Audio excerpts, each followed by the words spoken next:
वज़ीर-ए-आज़म इमरान खान से पाक अफ़गान यूथ फोरम के वफ़द ने मुलाकात की है। वज़ीर-ए-आज़म ने वफ़द के सवालों के जवाब देते हुए कहा कि पाकिस्तान ने पहले अमरीका और फिर अफ़गान हुकूमत के साथ मुज़ाकरात के लिए तालिबान को कायल करने के लिए सख्त जदोजहद की। और इस वक्त वो गुफ्तगू कर रहे हैं, आपको सुनवाते हैं। Cinema association. Assalamu alaikum. My name is Irfanullah and I represent business community and I'm an industrialist in Kabul.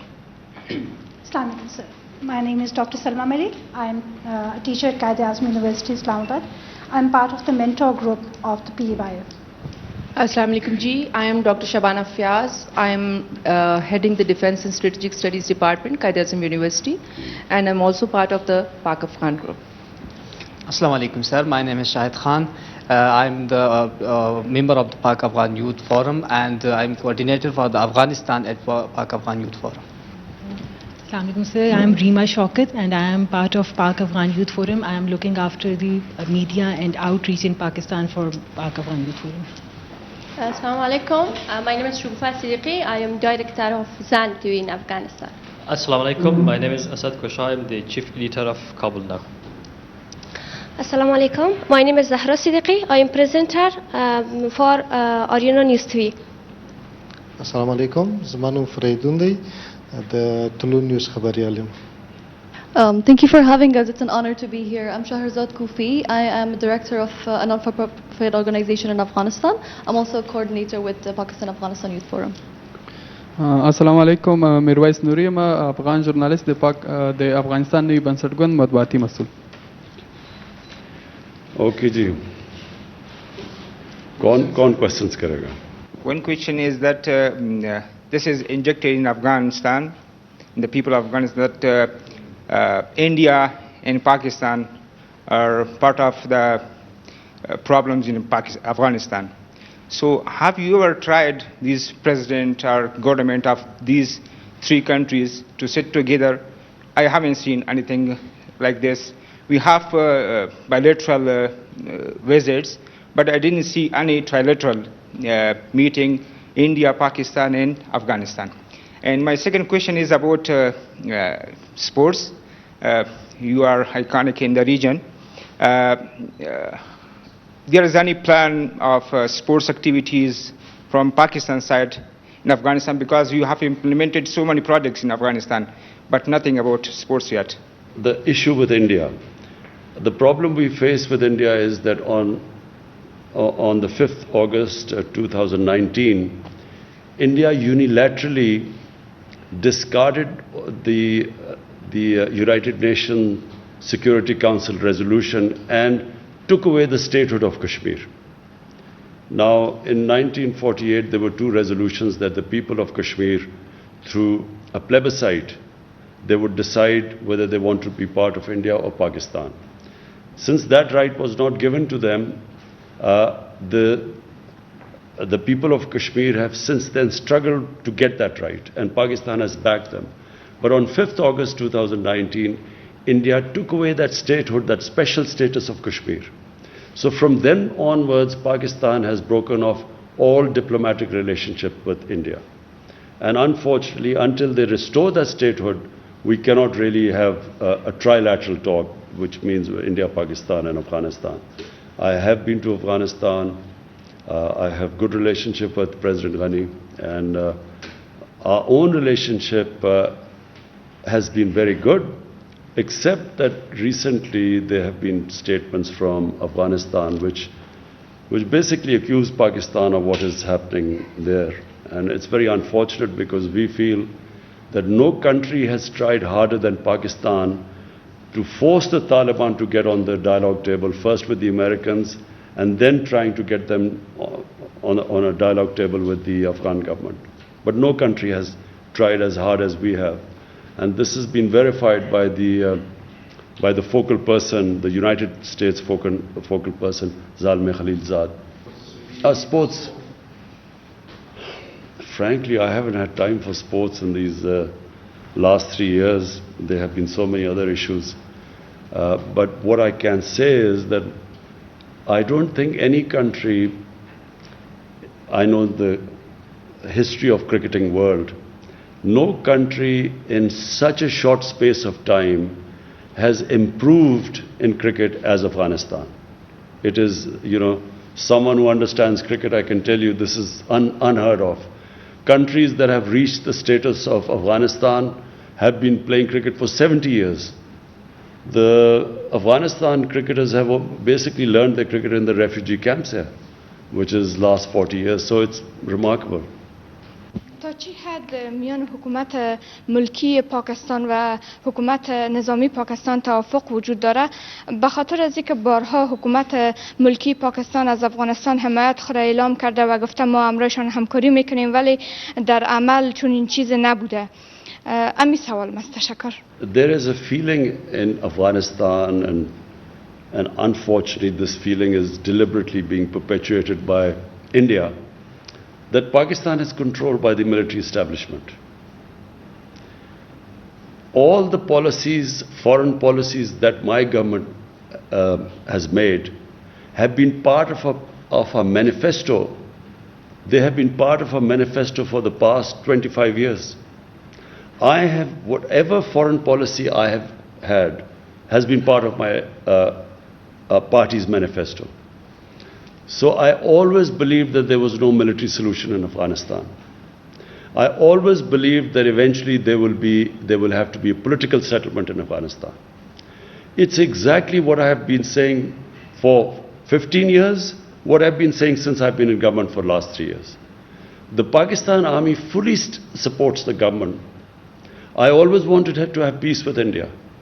The Pakistan Army has fully backed all my initiatives towards India for peace. It's India that refuses to have peace because India today is controlled by the RSS ideology, which is anti-Pakistan and anti-Muslim. And it is shown in what they have done in Kashmir. And if all you have to do is see what happens in India to the Muslims, the cow vigilantes who kill Muslims in the streets never get convicted because they are supposed to have eaten cow. And the suffering which especially Muslims but also other minorities like Christians, they feel because of this Hindutva, RSS ideology. That is what is coming in the way of us peace with India. So, but the Pakistan Army has stood by my government in every way. There is no difference. So, now we come to Afghanistan. The country, and I repeat, the country that of all the countries in the world wants peace in Afghanistan is Pakistan. Why? Because number one, if there's peace in Afghanistan, then Pakistan is connected right up to the Central Asia. We have already signed a contract, signed an agreement with Uzbekistan for the Mazar Sharif Peshawar Railway through Afghanistan. So all our future economic strategies depend upon peace in Afghanistan. That's number one. Number two, the people of Pakistan always think of people of Afghanistan as probably, if not neighbors, as our brothers.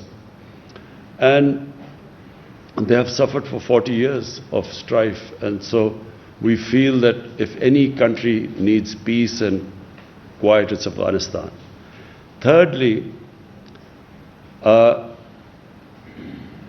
if this civil war goes on between the government and Taliban, it will almost certainly spill over to Pakistan's tribal areas. And we have really, in the last time when we joined the American war on terror, and as a result, we had the American war on terror spilled onto Pakistan's tribal area. 70,000 Pakistanis were killed in that. So last thing we want is that civil war spilling over into Pakistan, which it will do if it is a protracted civil war. And finally, we already have 3 million Afghan refugees. We cannot afford, if there's civil war, there will be more refugees coming in. And Pakistan does not have the economic conditions to have another influx of refugees. So it is in our interest, and that is why Pakistan is trying its best for a political solution in Afghanistan. Thank you so much for your time. سوال من هی هست که میخوایم پرسان بکنم در ارتباط به حملاتی که فعلا طالبان در ولسوالی‌های افغانستان انجام میتن و کارهایی که اینا انجام میتن وارد خانه‌های افغان میشن، آیا از نظر شما این گروه کارهایشان چگونه است؟ غیر انسانی هست یا گروه تروریستی هستند طالبان؟ آیا اینا شما میپذیرین؟ و دیگه ای که در این اواخر آیا اجساد پاکستانی را شما کشور پاکستان دریافت کردن از افغانستان تسلیم شده باشند؟ نظرتان در این ارتباط چی هست؟ و با چنین شرایط نتیجه روند صلح را در افغانستان شما چگونه میبینین من حیث یک کشور خیلی نزدیک بر افغانستان؟ تشکر. First, what the Taliban are doing or not doing is nothing to do with us. You know, you have to speak to Taliban about what they're doing. We are not responsible. Neither are we some spokespersons for Taliban. But you have two choices. 20 years, a military solution has been attempted to bring peace to Afghanistan, and that's failed. Now you have a choice. Either this American-backed military solution you can continue, because if you feel the Taliban are not someone you want to have in part of your government, you can keep on the course of a military solution. But everyone knows it's not possible anymore. The second solution is to have a government, a political compromise between the Taliban and the government, to have a compromise, an inclusive government. That is the only solution. Now, what the Taliban are doing or not doing has nothing to do with us. All we want is that there should be peace in Afghanistan. Pakistan's interest is peace there. There are 3 million Afghan refugees in Pakistan. Almost all of them are Pashtuns. And all of them, or most of them, would have sympathies with Taliban. How is Pakistan supposed to check who is going over there to fight or not when there are about 25,000-30,000 people who cross every year, every day? They go into Afghanistan and come back. How is Pakistan going to check that? So Pakistan has consistently said that if the Afghan refugees go back to Afghanistan, then hold us responsible. But if there are 3 million refugees here, how can we say few hundred or few people have gone there to fight and their bodies are coming back? How can Pakistan be held responsible? There are refugee camps of 500,000 people. There are refugees with over 100,000 people. So how is Pakistan going to go into the refugee camps and decide who is pro-Taliban and who is not? So it's not possible unless, and let me just say the other thing, that until recently there was no border between Pakistan and Afghanistan. The Durand line was just imaginary. There was no physical border. So to stop, to control the outflow and inflow into Pakistan, we have built this fence at a huge cost to Pakistan. We have completed 90% of the fence now. So for the first time you have a border fence. Before that there was no border anywhere. Durand line was no border.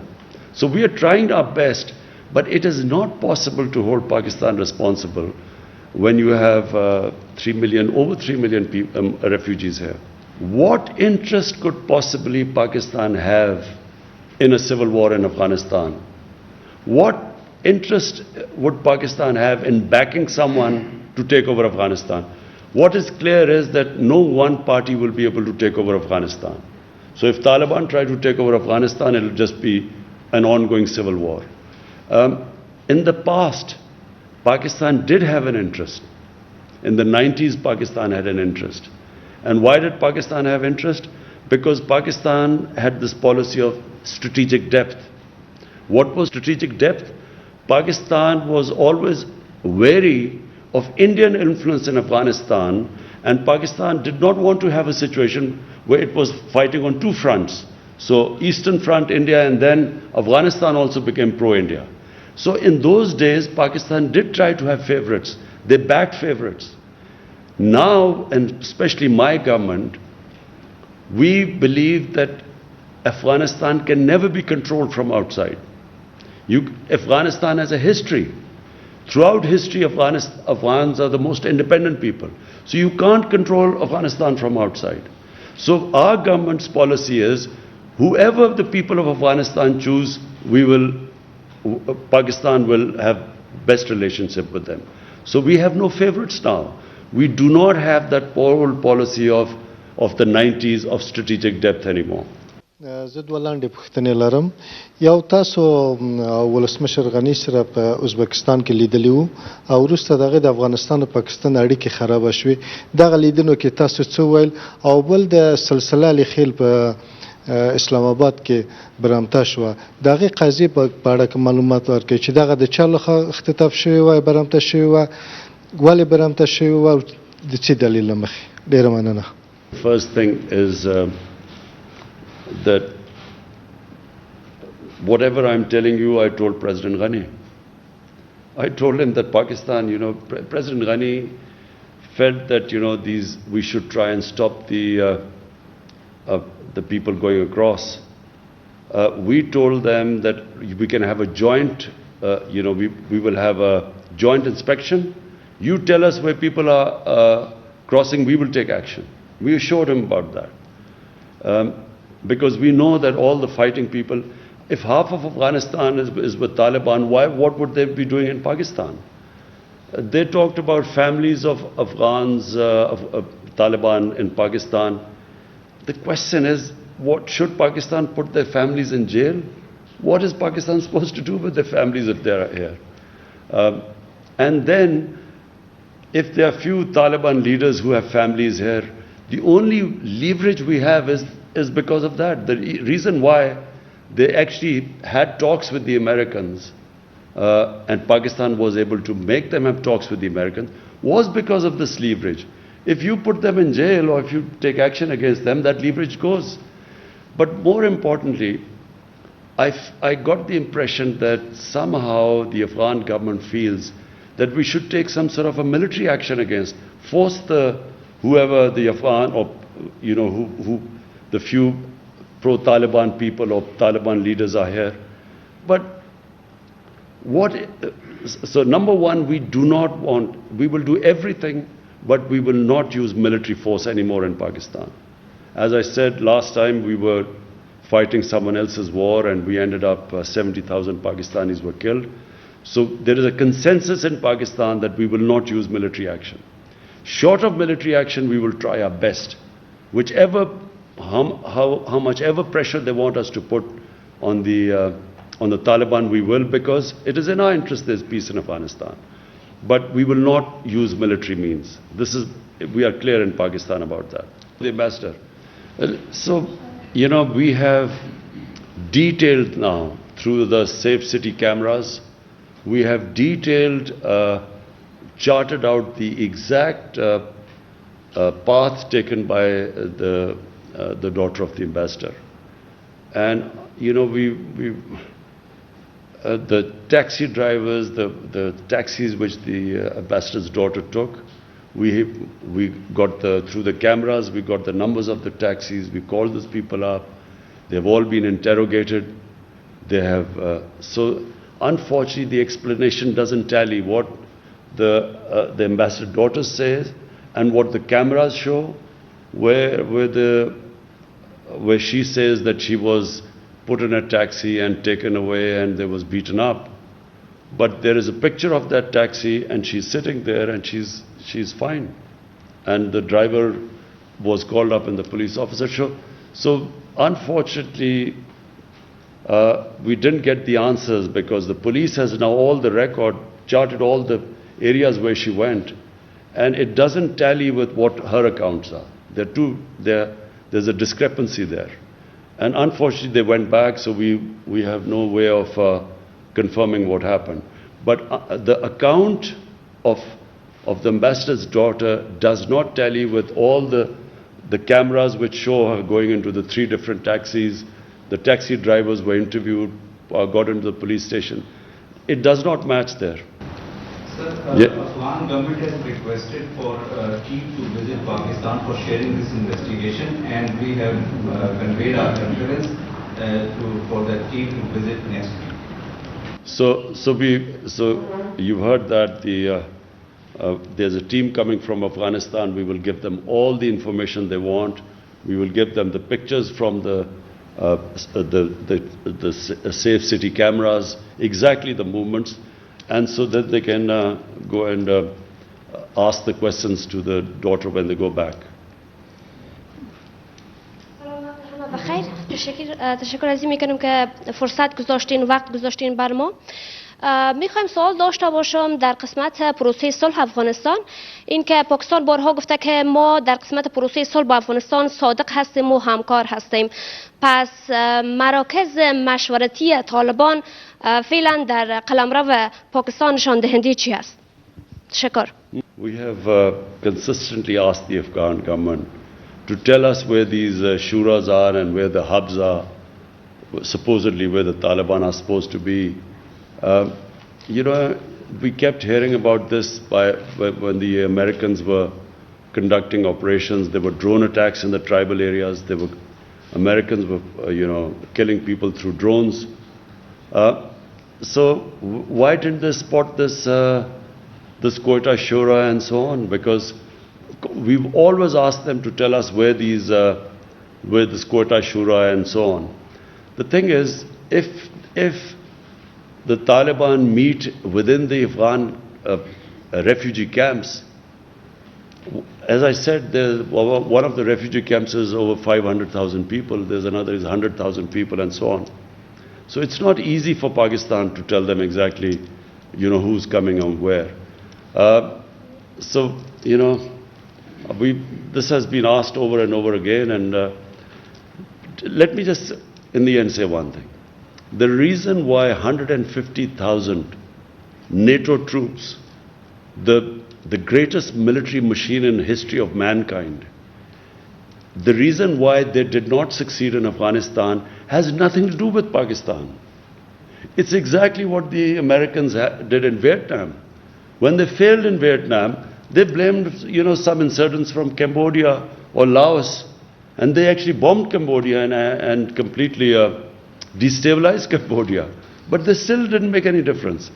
We were told at one point that the Taliban main sanctuaries were in North Waziristan. They kept pushing us that we should take action in North Waziristan. Finally, after 4 or 5 years, Pakistan actually took action in North Waziristan. 1 million people were internally displaced from North Waziristan when Pakistan took action. 1 million people were displaced. Some Pakistani soldiers lost their lives. The whole area was cleared. But what difference did it make? This was in 2014. It made no difference at all. Nothing happened. I mean, it's not that suddenly the NATO troops won the war in Afghanistan. Nothing happened. So, this blaming for a flawed strategy, surely the Americans should have started talking to the Taliban from a position of strength. When there are 150,000 NATO troops, that was the time to talk to them. Talking to them when there's an exit date given and when there are a few thousand troops left, how do they expect that Taliban would now compromise? The time to make them compromise or a political settlement was when they were in a position of strength. Half the Afghanistan is in Taliban hand. Why do they need Pakistan now? که امریکا له تاسو نه غوښتنه وکړي چې د پاکستان له خاورې د افغانستان په خاوره کې پوځي عملیات وکړي، آیا تاسو د پوځي عملیاتو یا هوایي عملیاتو اجازه ورکوي؟ او دویم سوال، د افغانستان او پاکستان د روابط چې اوس خراب شوي، د دې عواقب تاسو څنګه ارزوئ؟ Now my question is that what will the Americans achieve operating from Pakistan what they could not achieve in 20 years operating from Afghanistan? I don't know. If someone can convince me that suddenly it would make a big difference and there will be peace in Afghanistan by them operating from Pakistan, maybe we would consider it. But what they haven't achieved in 20 years, how do they expect to achieve right now from Pakistan, having bases there? All it will do is, it will involve Pakistan in a conflict which Pakistan has nothing to do with it. So why would we want another conflict on our hands when we were fighting the US war on terror, we lost 70,000 people, over $150 billion lost to the economy. Why would we want to get ourselves in another conflict? So that's the reason why Pakistan sees absolutely no reason for them to have bases and operating from within Pakistan. Future relationship with Afghanistan, I see our relations between the two countries will get stronger with every passing year. And the reason is that Afghanistan needs Pakistan, Pakistan needs Afghanistan. No country would benefit more from open borders than Pakistan and Afghanistan, because Pakistan would benefit from access to Central Asian markets. They are emerging markets, they are growing very quickly. There's energy corridor as Afghanistan from Central Asia, so we will gain from it. And Afghanistan, of course, has a huge Pakistani market of 220 million people, and then a port, Gwadar port, and of course, Port Qasim. So it's a mutually beneficial relationship.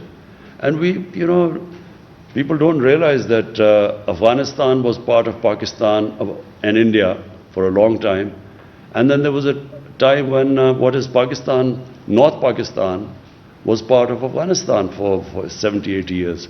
So there's a strong linkages between the two countries.